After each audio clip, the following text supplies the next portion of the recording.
సాంఘిక సంక్షేమ గురుకుల పాఠశాలలో ఎలుకలు కొరికి 7 విద్యార్థినులు అస్వస్థతకు గురయ్యారు. ఆదివారం అర్ధరాత్రి ఘటన జరిగితే సోమవారం మధ్యాహ్నం విద్యార్థినులను గోపాలపేట ప్రభుత్వ ఆసుపత్రికి తరలించారు.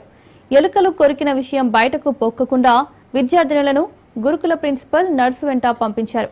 విద్యార్థినులకు టీటీ ఇంజెక్షన్లు ఇప్పించినట్లు తెలుస్తోంది. అస్వస్థతకు గురైన విద్యార్థినులంతా 10వ తరగతి విద్యార్థినులు కావడం విశేషం.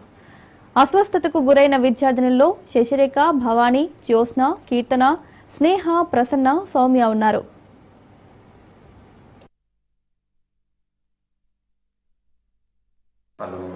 అందరికీ నార్మల్ చిన్న చిన్న స్క్రాచెస్ ఉన్నాయి.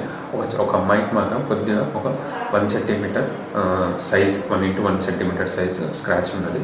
తనకు యాంటీబయాటిక్ ట్యాబ్లెట్ కూడా రాయడం జరిగింది. మళ్ళీ ఫర్దర్గా వచ్చి చెకప్ చేయించుకుంటుంటే బాగుంటుంది. ఇది కాస్త ఒక 7 మంది పిల్లలు 10th క్లాస్ అమ్మాయిలు అందరూ కూడా ఒకటే రూమ్ నా దగ్గరికి రావడానికి అరౌండ్ 12:30కి వచ్చారు. నా దగ్గరికి తీసుకొచ్చారు. అందరినీ చూసి చెక్ చేసినాను.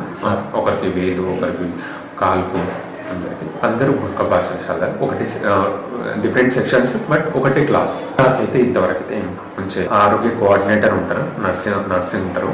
తను వచ్చిందనమాట. ప్రిన్సిపాల్ అయితే రాలేదు, చేయలేదండి. నర్స్ అయితే వచ్చేది. తను ఇస్తున్నామండి, అందరికి కూడా ఇచ్చేసినాము. చెప్పినరికి కూడా మనకు ఈరోజు 0 డోస్ వేసినాం. మళ్ళీ 3rd డే మళ్ళీ రావాల్సి వస్తుంది. మళ్ళీ 7th డే 3 ఇంజెక్షన్స్ ఇవ్వాల్సి వస్తుంది. ఈరోజు ఇంజెక్షన్ టీటీతో